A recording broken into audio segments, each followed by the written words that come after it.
그래서 오늘 예수께서 십자가를 지시고 이제 영원히 떠나가시는, 죽으시는 완전한 우리의 죄를 위한 대속 제물이 대신 우리의 죄를 지시고 제물이 되시는 이 내용에 대해서 말씀을 들을 텐데요. 다 같이 짧게 자기 영혼을 위해서 시간 기도하시겠습니다. 하나님 아버지, 시간 우리 모두를 도와주시고 함께하여 주시옵소서. 이 시간에 성령으로 충만케 하셔서 정말 이 성경이 기록된 대로 정말 우리가 알고 또 하나님께서 성령께서 사도 요한을 통해서 이 요한복음의 이 구절들을 기록하게 하신 그 뜻을 우리가 성령으로 깊이 깨달아서 정말 하나님께서 우리에게 주시고자 하시는 이 말씀과 이 의미와 이 뜻과 이 순종과 계명들을 우리가 온전히 다 알 수 있도록 하나님 도와주시고 함께하여 주시옵소서. 하나님 모든 방해가 떠나가게 도와주시고 아버지 우리 모두를 도와주시옵소서. 아버지 역사하시고 도와주시옵소서. 진짜 기도하겠습니다. 하나님 아버지, 거룩한 주일날 이렇게 불러 모으셔서 예배를 드리고자 불러 모으셔서 감사합니다. 예수의 피로 이 시간 우리 모두를 깨끗하게 씻겨주셔서 거룩함으로 주를 배울 수 있도록 도와주시고 우리의 심령이 옥토와도 같아서 100배로 결실을 맺게 도와주시옵소서. 모든 방해하는 것들, 저주받은 것들이 이 시간 다 떠나가고 예수의 이름으로 묶어주시기를 간절히 기도하고 합니다. 하나님, 제 입술도 주님께서 복주시고 함께 하셔서 온전히 주님 말씀만을 대언할 수 있도록 도와주시옵소서. 정말 말씀을 전하는 사람이나 말씀을 듣는 사람이나 동일하게 성령 앞에 말씀 앞에 무릎을 꿇고 겸손히 말씀 받는 시간 될 수 있도록 도와주시옵소서. 이 시간 온전히 주님만 영광 받기 원합니다. 감사드리고 예수님의 이름으로 기도드렸습니다. 아멘. 그래서 오늘 예수께서 드디어 이제 십자가에 달리셔서 우리를 위한 영원한 제물이 되시고 여러분과 저의 그런 영원한 구원의 근거가 되셨어요. 우리가 지난 시간에는 말씀을 들었던 바와 같이 예수님께서는 어떤 세상의 논리, 세상의 이유로는 결코 십자가형을 받으실 수가 없는 분이세요. 우리 지난 시간에 살펴봤던 것과 같이 불법적인 재판이었고 빌라도가 공인하기를 3번이나 나는 그에게서 아무 죄를 찾지 못하였다라고 말할 정도로 세상적인 이유로는 그가 십자가에 달려서 죽으신 이유가 전혀 없으세요. 그렇지만은 우리가 아는 바 성경에서 사복음서에서 동일하게 기록이 된 것은 바로 예수께서 십자가에 달려 죽으셨다는 거예요. 이거는 사복음서뿐만이 아니라 역사도 그렇게 기록을 하고 있어요. 예수라는 청년이 십자가에 달려 죽었다고 역사는 그렇게 기록을 하고 있어요. 그렇게 예수가 십자가에 달려 죽으신 데에는 단순히 어떤 세상의 어떤 그런 이유 때문에 세상에서 그가 십자가에 달려 죽으실 만한 일을 해서 그가 그런 일을 당하신 것이 아니라 순전하게 100% 아버지께서 그에게 십자가에 달려 죽는 사명을 주시고 이 땅에 보내셨기 때문에 그가 그렇게 십자가에 달려 죽으신 것입니다. 왜 그러면은 하나님 아버지께서는 그에게 이런 무거운 짐을 맡기셨을까요? 여러분과 제가 잘 알고 있듯이 그는 죄가 없으신 하나님이십니다. 죄가 없으신 하나님이시지만은 최초부터 영원전부터 계획이 있으셨던 거예요. 인간의 이 죄를 대신, 그러니까 죄인의 죄를 대신 질 수가 없잖아요. 다 똑같이 사형수가 감옥에 갇혀 있는데 한 사형수가 보니까 저 사형수는 정말 불쌍한 거예요. 그래서 이 사형수가 간수에게 말하기를 저 사람 대신에 내가 사형당하고 싶다. 저 사람 살려달라고 할 수가 없는 거예요. 왜냐하면 이 사형수도 본인 죄로 사형을 당해야 되는 입장인데 누가 누구를 위해서 대신 죽어주겠어요. 아무도 대신 죽어줄 수가 없습니다만 오직 죄 없는 분이 이 땅에 오셔서 대신 자기의 목숨으로 그 죄의 대가를 치루어서 죽어야만 죄인이 용서를 받는 거예요. 그렇기 때문에 하나님께서 죄 없는 아들을 이 땅에 보내셔서 우리를 다 구원하신 이야기는 여러분과 제가 다 잘 알고 있는 것이에요. 하나님께서 이 사실을 바로 내 아들이 온 인류를 위한 대속제물로 오니까 그분이 오시기 전에 모형이에요. 모형. 비유적으로 모형적으로 이스라엘이라는 한 민족을 택하셔서 그들에게만 율법을 줘서 희생제사라고 하는 율법을 주셔서 모든 죄에는 이렇게 희생제물이 따른다, 죄의 대가가 따른다 라고 하는 사실을 미리 알려주셨어요. 유대인들은, 이스라엘 사람들은 하나님의 말씀이지만, 율법이지만 바로 이것은 참것, 그러니까 실제 인간의 죄를 대신해서 죄 없는 그분이 죽으실 것에 관한 모형으로 2000년간 그렇게 연습을 해온 거예요. 죄에는 반드시 대가가 따른다. 우리가 인간이 죄인인데요, 절대로 우리 인간인 죄인은 천국에 갈 수가 없어요. 절대로 갈 수가 없어요. 하나님께서 법으로 이 세상을 창조하실 때는, 공인오신 하나님께서는 이미 법을 정하신 것은 죄인은 반드시 죽어야 한다는 거예요. 이 하나님의 법을 어기고 하나님께서 억지로 너는 내가 사랑하니까 그냥 아무 없이 내가 너를 그냥 구원해 줄게 라고 천국에 보내시는 분이 아니세요. 우리 하나님은 절대로 자신이 뱉으신 이 말을 어기실 수가 없어요. 하나님이 한번 뱉으신 말은 법이에요. 죄의 삭은 사망이다. 그러니까 죄를 지은 마귀, 즉 타락한 천사죠. 천사는 지옥에 가는 거예요. 하나님의 이 말을 절대로 죄를 지었지만 내가 한번 용서해 줄게, 없던 말로 해줄게, 이렇게 하실 수가 없는 분이세요. 하나님 반드시 그 죄에는 대가를 치러야 됩니다. 그런데 하나님이 인간은 불쌍히 여기셨어요. 천사에게는 자비가 없었지만 인간에게는 은혜를 베푸셨어요. 누구든지 내가 대속제물로 주어 죽은 이 아들을 믿기만 하면, 사실 천사는요, 생각해보세요. 마귀는, 타락한 그 천사는 자신이 죄를 지었어요. 자신이 죄를 지어서 지옥에 가는 것은 당연한 일입니다. 그런데 우리 인간들은 입장이 달라요.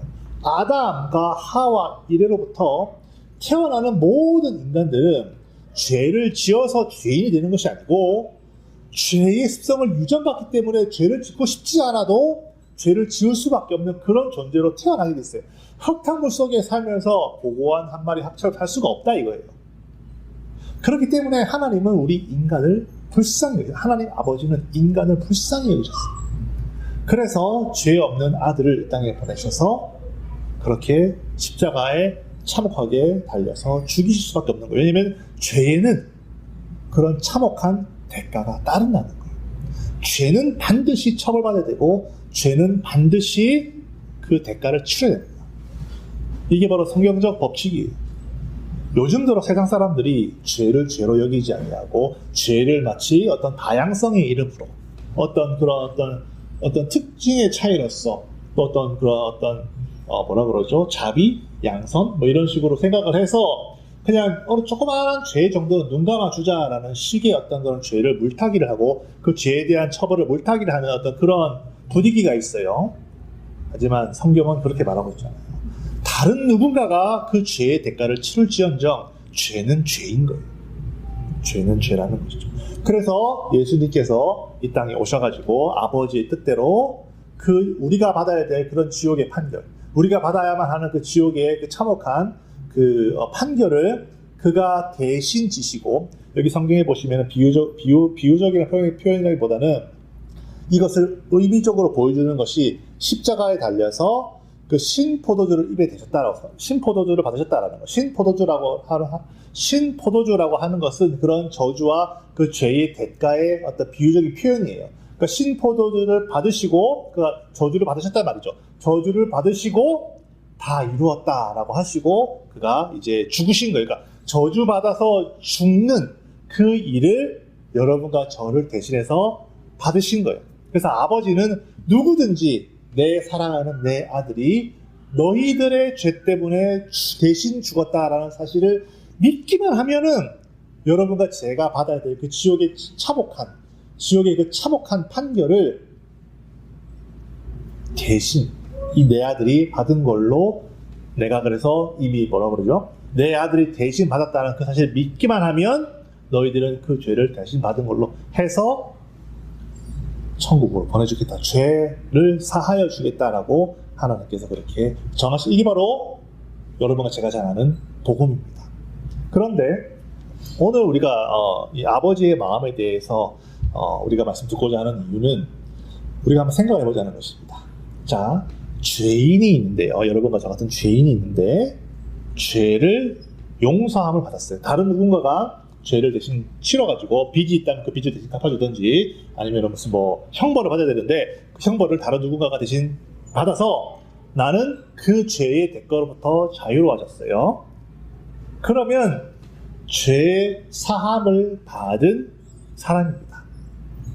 죄 사함을 받은 사람이면은 죄 사함을 받은 것 뿐이지 왜 하나님 아버지는 여러분과 저 같은 용서함 받은 죄인을 그 수준에서 머무르게 하지 않고 더 높은 수준인 하나님의 자녀로 받아주셨을까요? 사실 가만히 생각해보면 이 둘은 별개의 일입니다. 예를 들어서 우리 유명하신 목사님이 계십니다. 손영원 목사님이라는 사랑의 원자탄, 저는 원자탄보다 사랑의 수소폭탄 정도 될 것 같은데, 사랑의 그 목사님께서 6.25 시절에 자기 아들을 총살시켜 죽인 그 공산당 그 놈을 용서해 주셨어요. 용서해 주셨을 뿐만이 아니라 양자로 받아주셨어요. 그죠? 그 양자를 받아줄 때 집안에서 반대가 많았어요. 특히 누나들이나 동생들이 반대가 많았어요. 아니 왜 우리 오빠를 죽인 저 사람을 용서해 준 것만으로도 대단한데 왜 굳이 내 양자로 받아들이시지 않은 거예요? 상상해보면 그런 법 하죠. 여러분 여러분의 형제 자매가 누군가에서 살해를 당했어요. 살인범한테 살해를 당했어요. 근데 그 사람을 나는 용서할 수가 없는데 우리 아버지가 그 사람 용서했어요. 예를 들어서 용서 좋아. 100번이지. 용서까지는 좋아. 아니 용서했는데 왜 양자 받아들여서 한 집에서 한 숟가락밖에 만드시냐는 거예요. 그거를 너무한 거 아니에요? 상식적으로 생각해보면 참으로 너무한 일입니다. 우리가 도저히 상상할 수 없는 일이에요. 그와 같은 일이 여러분과 저에게 일어났다니까요. 예수가 십자가 달려 죽으셨어요. 죄 사함 받았어요. 자유자가 되었습니다. 그걸로도 충분할 텐데 왜 하나님 아버지는 도대체 어떠한 마음이시길래 우리를 자녀로 받아주셨느냐는 거예요. 과연 자녀로 받아주신 일이 사실이냐는 거예요. 우리가 그냥 교회에서 우리 하나님의 딸, 하나님 아들, 하나님 자녀들이라고 교회에서 그렇게 말하니까 그냥 그런가 보다 싶지, 정말 성경에 우리를 자녀로 받아주셨다라는 구절이 있냐는 거예요. 정말로 하나님께서 우리를 자녀로 받아주셨을까? 그건 죄사함 받은 것뿐만이 아닐까? 그런 질문 우리가 던져볼 수 있지 않습니까? 오늘 우리 십자가의 사건에서 정말로 성경 어디에 하나님이 우리를 자녀로 삼아주셨는지, 그 말이 도대체 어디에 있는지, 정말로 우리는 죄사함 받은 하나님의 자녀, 왕의 자녀인지 한번 보자는 거예요. 바로 그것을 보기 위해서는 우리가 바로 하나님 아버지의 마음을 우리가 알아야 됩니다. 하나님 아버지의 마음은요, 이 십자가라고 하는 것은요, 마치 하늘이 찢어져서, 우리가 왜 비가 엄청 많이 오면 하늘이 구멍났나? 이제 그런 말을 하지 않습니까? 그런 것, 이 십자가라는 이 순간에 비유적으로는 실제로 일어났지만, 이것은 그러니까 실제로 일어난 사실이지만, 이 실제로 일어난 사실을 통해서 영적인 사실, 영적인 진리를 말하고 있는 거잖아요. 예수께서 십자가 달려 죽으실 때 성소의 휘장, 성소의 커튼이에요. 여기는 커튼이 없지만은 여기 뒤에 있네요. 커튼이 위에서부터, 커튼이 그냥 우리가 쓰는 그냥 일반 커튼이 아니라 엄청 두꺼운 커튼이에요. 이 사람의 손으로 찢을 수가 없는, 도구를 써야만 찢을 수 있는 아주 두꺼운 큰 커튼인데요. 이 휘장이, 성소 커튼이 위에서부터 쫙 찢어졌다는 거예요. 예수께서 십자가 달려 죽으실 때 마태복음서에 보면은 이 말은 하늘에서 구멍이, 하늘이 찢어지고 하나님의 사랑이 이 땅에 확 부은 바 되었다라는 뜻이에요. 하나님의 사랑이 이 십자가라는 사건을 통해서, 하나님의 사랑은요, 원래는 하나님의 아들이 아버지와 아들만 공유하는 사랑이에요. 아버지는 아들을 사랑하고 아들은 아버지를 공경하는 영원한 관계예요. 하나님 아버지와 하나님 아들의 관계는.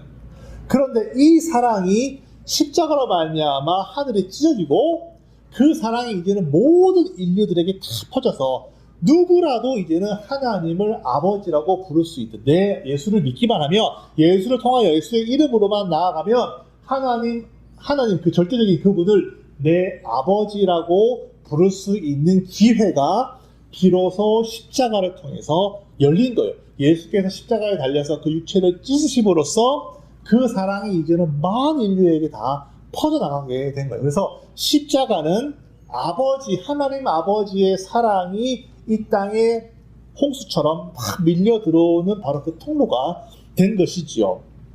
그래서 이 십자가를 통해서 하나님의 아버지의 사랑이 이제는 우리들에게 아버지의 사랑으로서 우리가 이제 받게 된 거예요. 그래서 이제는 하나님이 우리의 아버지가 되셨어요. 예수가 십자가에 달려 죽으시기 전에는 우리는 그냥 죄인이었어요. 그런데 아버지께서 예수를 십자가에 달려 죽게 보내시고 그 일이 이루어지고 나서부터는 이제는 예수를 믿는 모든 자를 더 이상 죄인, 더 이상 자유자가 아니라 내 아들의 생명을 버리고 얻은 새 생명들을 내 자녀로 삼으셨어요. 아들의 생명을 포기하시고 그 아들의 생명으로 살아난 수많은 사람들을 이제는 내 아들, 딸들로 삼아주셨어요.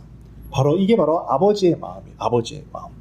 그래서 우리가 이 사실을 제대로 이해를 하려면 십자가를 통해서 예수께서 받은 고통 물론 크십니다. 예수께서 행하신 일 물론 대단하십니다. 그 일을 넘어서서 이제 우리가 아버지의 마음을 한번 생각해봐야 돼요. 아버지의 마음. 도대체 아버지는 어떠한 마음이셨을까? 혹자들은 아버지가 참 잔인하시다. 아버지가 아들을 십자가에 내어 죽이 참 잔인하신 하나님 아니신가? 그렇게 잘못 오해하시는 분들이 있어요. 하나님은 그렇게 잘못 오해해서는 큰일 납니다. 하나님 아버지는 이 십자가로 말미암아 그분이 사랑 그 자체라는 것을 온 천하에 증명을 했어요. 하나님은 사랑 그 자체시라는 거예요. 하나님은 사랑 그 자체.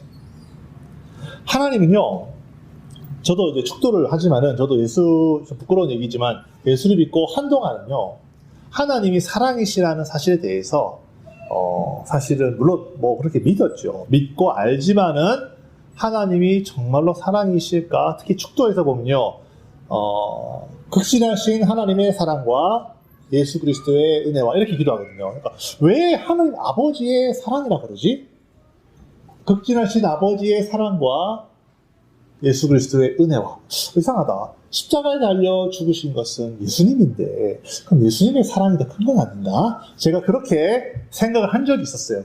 그럴 만큼 이제 아버지의 사랑? 아버지 사랑? 잘 이해를 못했었던 적이 있는데 제가 이제 아이를 이제 낳고 나서 비로소 깨닫게 된 것은 이제 우리 아이들이 이제 키우다 보면요. 이유 없이 이제 아플 때가 있어. 열이 막 한 102도, 140도까지 다 올라가면요. 밤에 잠도 못 자고 끙끙거리고 막 이렇게 괴로워합니다. 그러면요.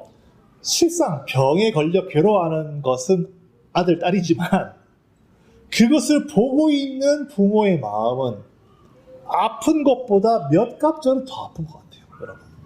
이게 부모의 마음이라고 해서 왜 성경은 하나님 아버지와 예수 아들이라고 하는 이런 표현을 썼는가 생각해요. 왜 가족의 관계로 이렇게 하나님 아버지와 아들의 이유를 우리에게 깨닫게 하셨을까? 저도 자식을 낳아보니 이거 하나님께 심어주신 마음이에요. 열이 펄펄 끓어서 아프고 괴로워하고 막 끙끙거리는 것을 보면 자식 있는 부모님들 다 아실 거예요. 차라리 내가 대신 아팠으면 한다는 거예요. 차라리 내가 아프고 아이들은 건강했으면, 아이들이 괴로운 일을 당하고 힘든 일을 당하고 어려운 일을 당하면 차라리 내가 그 일을 당하고 아이들은 편안하고 즐겁고 행복했으면 하는 것이 부모의 마음이랍니다. 부모의 마음. 누가 가르쳐주지 않아도, 누가 뭐가 이렇게 하라고 세미나를 듣고 누가 이렇게 뭐 학위를 주지 않아도 자식을 낳고 기르는 부모라면 누구나 다 가지고 있는 공통적인 마음은 자식이 괴로우면 부모는 몇 값절로 괴롭다는 거예요. 자, 그러면 예수 그리스도께서 십자가에 달리실 때, 그가 채찍을 맞으실 때, 살점이 튀고 피가 부러지는 거 아니죠. 피가 튀고 뼈가 부러지는 그 채찍질을 맞을 때 하나님 아버지는 가만히 계셨을까요? 아버지는 예수께서 육체로 받는 고통은 한계가 있어요. 여러분, 우리가 육체가 겪는 고통은요, 그 한계가 있어요. 여러분, 육체 노동이 아무리 힘들어도요, 자살하는 사람 별로 없어요. 그런데 마음의 고통이 힘들면요, 자살합니다, 사람들. 그 말은 이 마음의 고통이 사실 육체의 고통보다 몇 값절은 더 우리들에게 충격으로 다가온다는 거예요. 육체는 편한데 왜 힘드냐 생각하지만요, 아무리 육체가 편해도요, 마음은요, 지옥에 사는 사람도 있어요. 이 마음이 겪는 고통은 육체가 겪는 고통과는 비교할 수 없는 만큼 몇십 배, 몇백 배의 괴로움이 있는 것처럼 예수께서 십자가에 채찍에 맞으시면요, 하나님 아버지는 룰루랄라 잘하고 있나? 이렇게 하시는 분이 아니고 내 아들이 지금 저런 대우를 받고 있다는 그 사실 하나만으로 너무너무 괴로워서 죽고 싶을 참 신이시니까 죽으실 수는 없지만은 우리가 상상할 수 없을 만큼 그런 정말 처절한 고통 가운데 계셨던 분이 우리 아버지시라는 거예요. 그가 예수께서 십자가를 메고 골고다 언덕으로 건너갈 때 구레네 사람 시몬이라는 사람이 도와줬거든요. 예수가 십자가를 메고 가다가 너무 왜냐면 그 전에 채찍을 맞아서 그 초죽은 상태셨어요. 그러니까 그 무거운 십자가 엄청 무겁거든요. 한 줄 잡아도 한 30-40kg 된다고 하더라고요. 나무가 무거우니까. 그 무거운 거를 메고 언덕으로 올라가는데 몇 번 쓰러지셨어요. 그래서 군대기에 불러다가 너가 대신 십자가 하시오 들고 갈 때 그 아버지가 그 사람 어떻게 생각했을까요? 그리고 예수께서 이 십자가에 달리실 때 그 여러분 못 봤습니까? 여러분 한번 가보세요. 홈디포에 한번 가보시면요, 못이 이만한 게 있어요. 그 못을 여러분 손에 한번 대보세요. 한번 대보시라니까. 한번 느껴보세요. 이거를 뚫고 나무에 매달렸다 생각해보세요. 그 고통을 당하실 때 육체의 고통도 육체의 고통이지만 그것을 바라만 봐야 하는 어쩔 수 없이 인류의 모든 죄를 다 사하기 위해서 그 고통을 감내해야만 하는 우리 아버지의 마음을 생각해보자는 거예요. 아버지의 마음. 손에 박히고 피가 흘러내리는데 여러분 피가 흘러내리는데 그 고통을 아십니까? 저는 잘 모르지만 제가 기억에서 사라졌는지 모르겠지만요, 한 번 제가 피를 많이 흘린 적이 있어요. 여기 때문인지 발인지 모르겠어요. 피를 제가 한번 순간적으로 많이 흘려서 물론 죽지는 않았어요. 물론 다시 이렇게 막 상처를 싸니까 이제 괜찮아졌긴 했는데 그 피로 그 짧은 순간이지만요, 피가 순식간에 이렇게 쭉 빠져나가면요, 상처가 여기 상처가 안 되잖아요. 여기가 상처만 아픈 게 아니라 피가 빠져나가는 그 고통이 온 몸에 있는 모세혈관들이 다 아픈 것 같아요. 신기하게 저는 그런 경우가 있으니까 피가 빠져나가면 요 피가 난 그 상처만 아픈 게 아니라 피가 급속도로 빠져나가니까 요 손 전체에 있는 모든 근육, 관절, 모세혈관들이 다 아픈 것 같아요. 그런 고통을 머리부터 발끝까지 예수께서 지금 겪고 계시는 거예요. 물론 그 육체의 고통은 너무너무 힘들고 괴롭지만요, 그것을 아시고 보고 계시는 아버지의 마음을 한번 생각해 보자는 거예요. 그거는 우리 인간이 상상할 수 없는 만큼 큰 고통이세요. 너무너무 견딜 수 없어요. 지금 이 상황에서 이 아버지의 마음과 가장 가깝게 지금 바라보고 있는 한 여인이 있어요. 그 누구죠? 마리아예요. 마리아가 지금 십자가 달리는 이 순간에 없었다면 모를까? 지금 마리아도 지금 다른 자기 이모들, 언니랑 다른 사람들과 함께 지금 눈앞에서 말이 통하고 대화를 할 수 있는 바로 그 거리에서 지금 예수를 보고 있어요. 마리아는요, 자기가 10달 동안 품고 배 아파 낳은 자기 자식입니다. 예수는 자기 자식이에요. 물론 DNA가 하고 혈육과는 아무 상관이 없지만 그럼에도 불구하고 자기가 10달 동안 자기 배로 품었어요. 태동도 느끼고 얼마나 신기했을까요? 그리고 아이가 태어났습니다. 구세주긴 하지만 아기입니다. 그를 젖 먹이고, 그 당시에 이유식이 있었겠어요. 다른 게 거보가 있었겠어요. 뭐가 있었겠어요. 아무것도 없거든요. 자기가 젖을 먹이고 그렇게 10달, 1년, 2년 키우고 말도 가르치고 걷는 것도 가르치고 먹이기도 입히기도 하고 아플 때는 열도 내려주고 모든 것을 다 하셨어요. 자기가 자식을 낳고 기른 장보린 마리아는 예수의 엄마입니다. 어머니세요. 그 어머니 앞에서 지금 그 아들이 참혹하게 죽어가고 있어요. 근데 아무것도 하나님 아버지처럼 아무것도 할 수 있는 게 없어요. 아무것도 할 수 있는 게 없어요. 여러분 여기서 잠깐 생각해 봅시다. 마리아가 말이에요, 만약에 이 모든 것들이 다 거짓말이었다. 모든 것들이 다 거짓말이었다.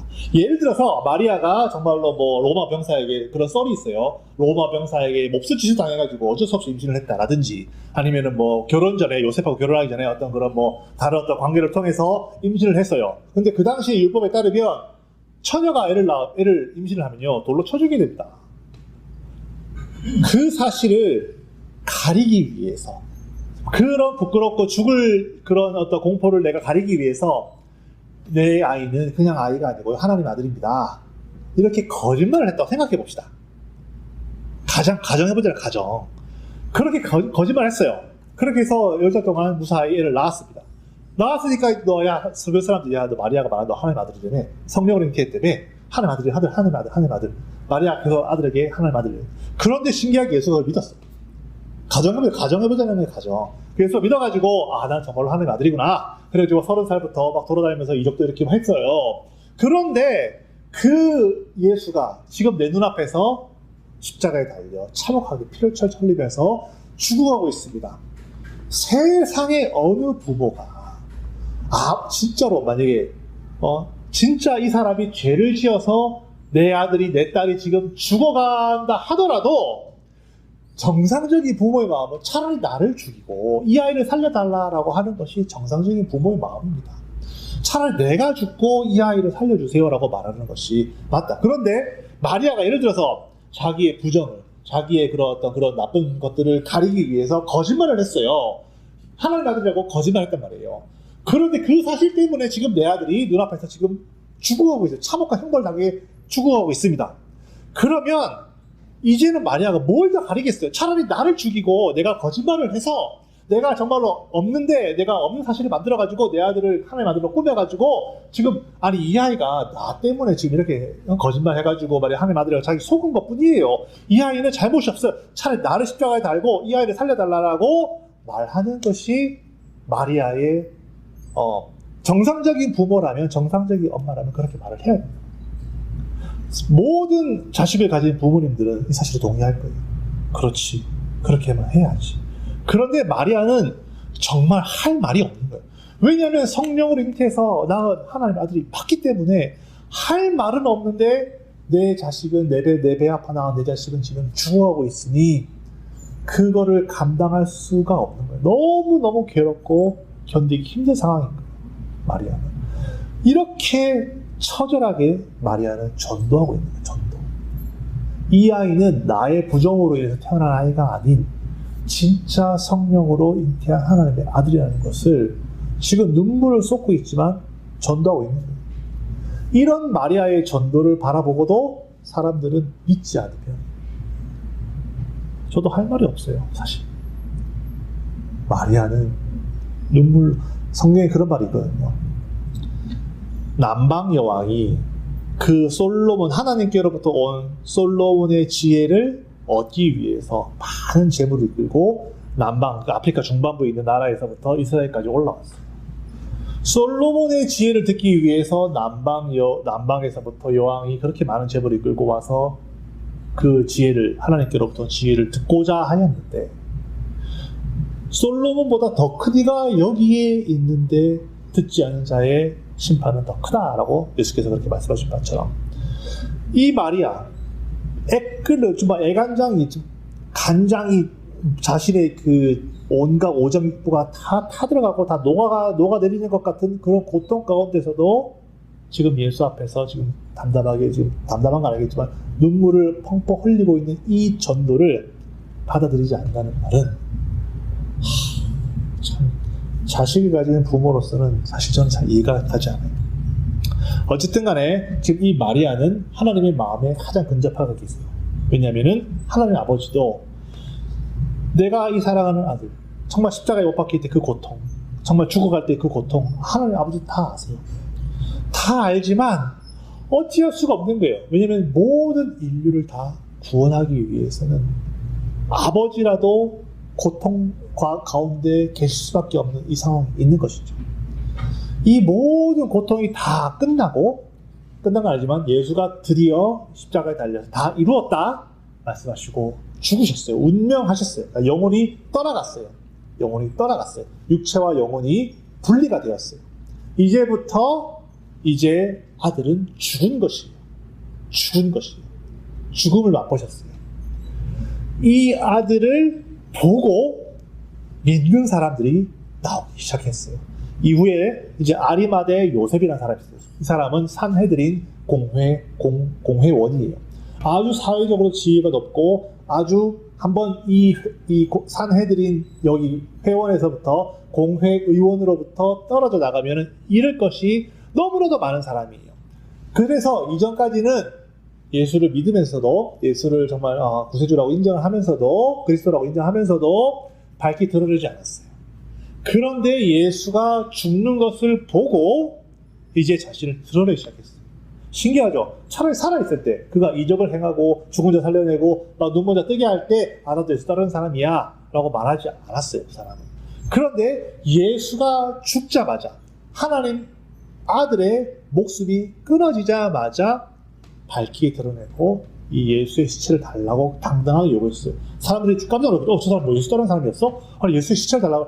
살인자로 극형을 당해서 죽은 사람요 시신을 들판에 버려놔야 됩니다. 건드리면 안 돼요. 왜냐면 혹시 알아요? 너 시체 수습했지, 너 같은 당원이지, 같은 놈이지, 너도 같이 죽어라 할 수 있는 거예요.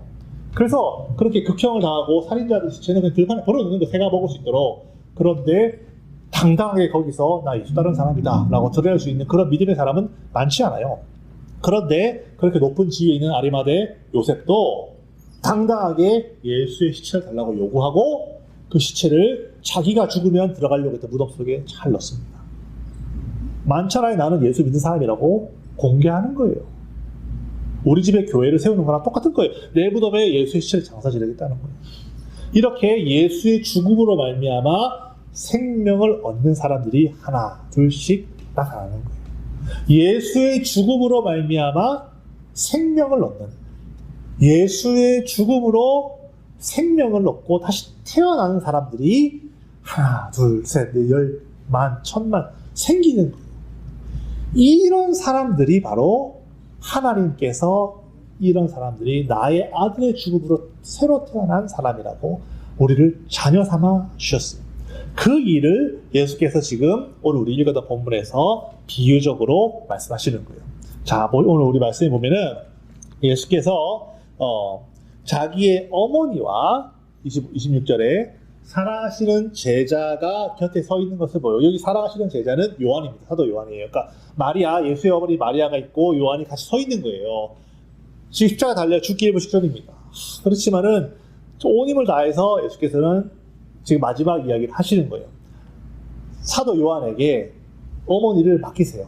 네, 보소서 여자여 아들입니다. 그러니까 먼저 증거하는 것은 마리아와 예수의 관계. 즉 예수는 정말로 마리아의 아들이잖아요. 그러니까 육체적인 아들이, 그러니까 육체적인 아들은 바이올로지컬한 건 아니지만 어쨌든 그분이 배로 낳은 아들인 거 맞잖아요. 그러니까 보소서 아들이니이다 했어요. 그리고 사도 요한에게는 이제는 내 어머니다라고 얘기했어요. 내 어머니다. 그러니까 사도 요한은 마리아와는 아무런 관련이 없어요. 아무런 관련이 없는 남이었어요. 그렇지만 예수께서 이제는 마리아가 너의 부모다라고 말씀하시는 것 같이 이것은 비유입니다.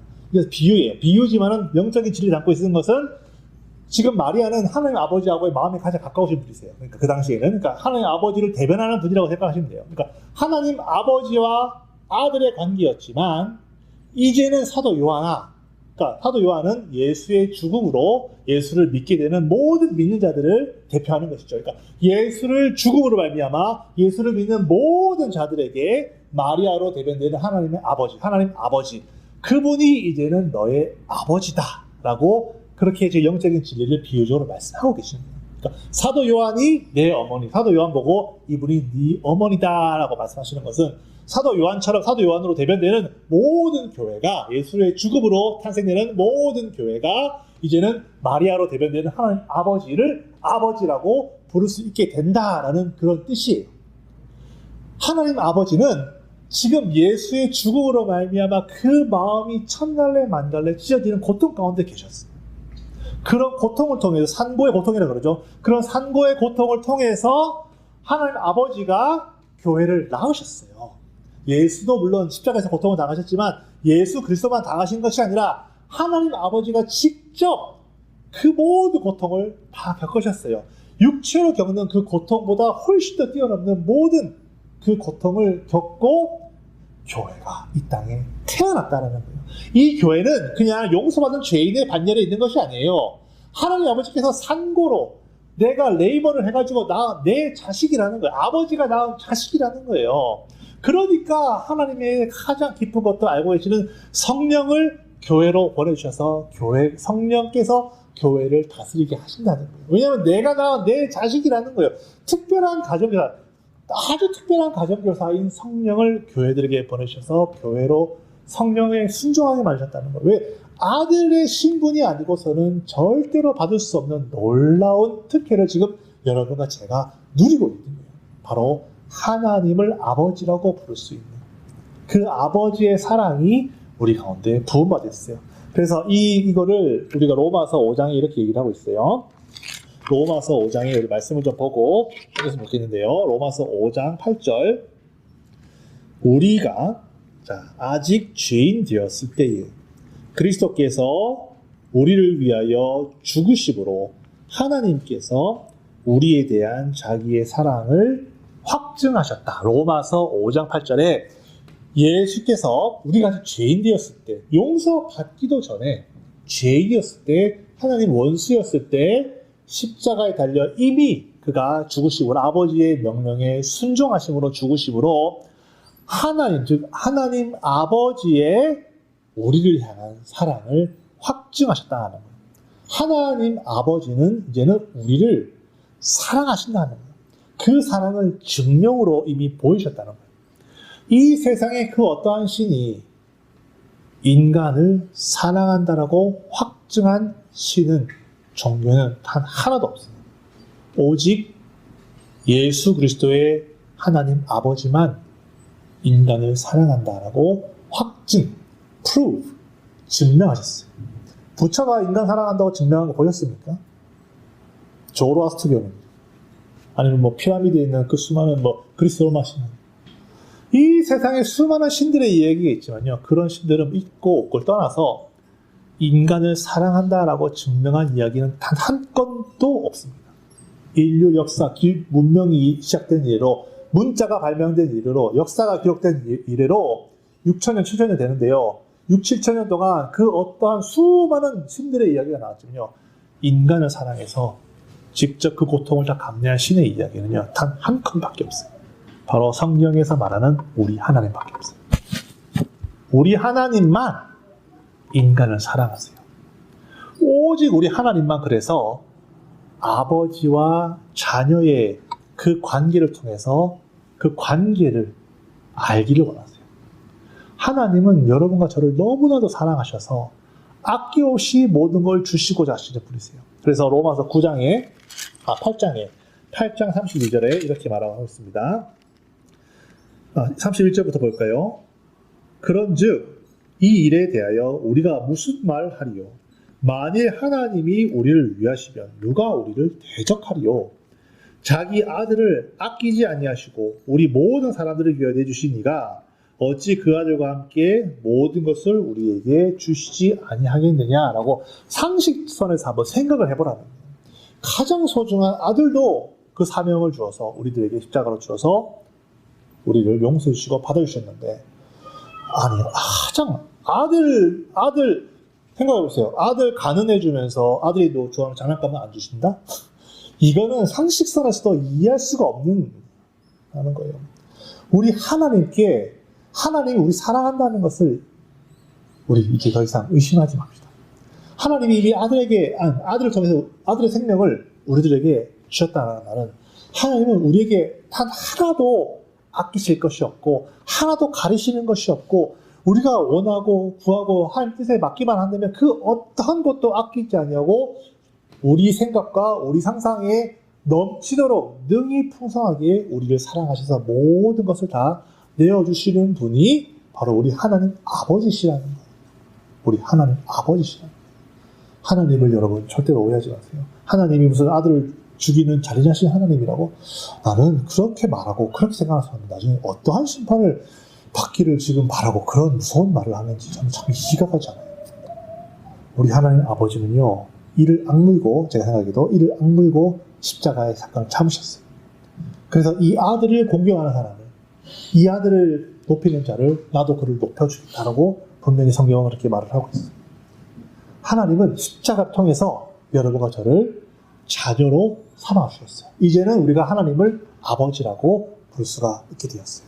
오직 기독교만이 세상의 6천년 역사 동안 오직 기독교만이 신이 이 땅에 오셔서 우리를 그 사랑 안으로 초대하고 그 사랑 안으로 불러주신 신이 바로 하나님 우리 아버지 한 분밖에 없어요.